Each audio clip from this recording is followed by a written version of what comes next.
భారత్పై ఉగ్రదాడుల కుట్రలకు వేదికగా మారిన పాకిస్తాన్ రంగులు మారుస్తూ ఉగ్రవాదాన్ని కొనసాగిస్తూనే ఉంది. ఆపరేషన్ సింధూర్ తర్వాత పరిస్థితులు కొంత మారినట్లు కనిపించినా వాస్తవం మాత్రం ఇంకోలా ఉంది.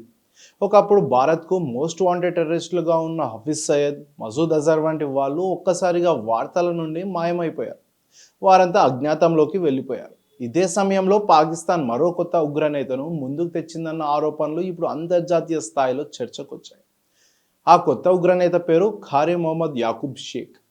లష్కర్ ఎ తోయిబా నుంచి ఉగ్ర శిక్షణ పొందిన ఇతడు ఇప్పుడు స్వతంత్రంగా తనకంటూ ఓ కొత్త సంస్థను నిర్మించుకున్నాడు. ఆ సంస్థ పేరు సెంట్రల్ ముస్లిం లీగ్. ఆశ్చర్యకరమైన విషయం ఏంటంటే ఈ సంస్థను పాకిస్తాన్లో ఒక రాజకీయ పార్టీగా కూడా నమోదు చేశారు. అంతేకాదు దీనికి పాక్ సైన్యం పరోక్షంగా మద్దతిస్తుందన్న ఆరోపణలు కూడా ఉన్నాయి. 1972లో పాకిస్తాన్లోని బహవల్పూర్లోని జన్మించిన ఖారీ యాకూబ్ మొదట మదర్సాల్లో చదువు పూర్తి చేసి మత ప్రచారకుడిగా తన జీవితాన్ని ప్రారంభించాడు. అయితే క్రమంగా తీవ్రవాద భావజాలానికి లోనై ఉగ్రవాద మార్గంలోకి మళ్ళాడు. 2012లోనే అమెరికా అతడిని అధికారికంగా ఉగ్రవాదిగా గుర్తించింది. అప్పట్లో అతడు లష్కర్ ఎ తోయిబా కోసం పనిచేస్తున్నాడన్న ఆరోపణలు కూడా వచ్చాయి. అంతేకాదు జైషే మొహమ్మద్ చీఫ్ మసూద్ అజార్తోనూ అతడికి సన్నిహిత సంబంధాలు ఉన్నాయని పలు ఇంటెలిజెన్స్ నివేదికలు చెప్తున్నాయి. అయితే 2017లో దిఫా ఏ పాకిస్తాన్ కౌన్సిల్ తరఫున ఎన్నికల్లో పోటీ చేసిన యాకూబ్ ఓడిపోయాడు.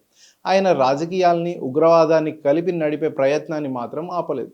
2025లో ప్రారంభంలోనే ఆఫ్ఘనిస్తాన్ పాకిస్తాన్ మధ్య ఉద్రిక్తలు పెరిగిన సమయంలో యాకూబ్ తాలిబాన్ పాలనకు వ్యతిరేకంగా ఫత్వా జారీ చేశాడు. ఇదే అంశం పాక్ సైన్యానికి అతడిని దగ్గర చేసింది.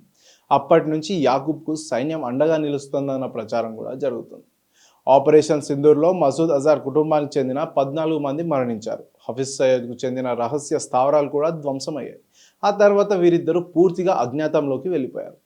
ప్రస్తుతం వారు పాక్ సైన్యం నిఘాలోనే భద్రంగా ఉన్నారని సమాచారం. ఇదే సమయంలో పాకిస్తాన్ దేశంలో తెహ్రీక్ ఈ తాలిబాన్, బలూచ్ లిబరేషన్ ఆర్మీ వంటి ఉగ్ర సంస్థల సైన్యానికి పెద్ద సవాలుగా మారాయి. వీటిని అణిచివేయడంలో పాక్ సైన్యం విఫలమవుతుంది. ఈ పరిస్థితుల్లోనే పాకిస్తాన్ మరో పాత పద్ధతికి వెళ్ళిందని విశ్లేషకులు చెప్తున్నారు. పాత ఉగ్రనేతలైన హఫీజ్, మసూద్ ఇక పనికిరారని భావించి వారి స్థానంలో కొత్త ముఖాన్ని ముందుకు తెచ్చే ప్రయత్నమే ఈ ఖారీ యాకూబ్ షేక్ అని అంటున్నారు. ఉగ్రవాదాన్ని రాజకీయాల ముసుగులో దాచిపెట్టి ప్రపంచాన్ని మభ్యపెట్టే ప్రయత్నం పాకిస్తాన్ చేస్తుందన్న విమర్శలు మరింత బలపడుతున్నాయి. జాకిర్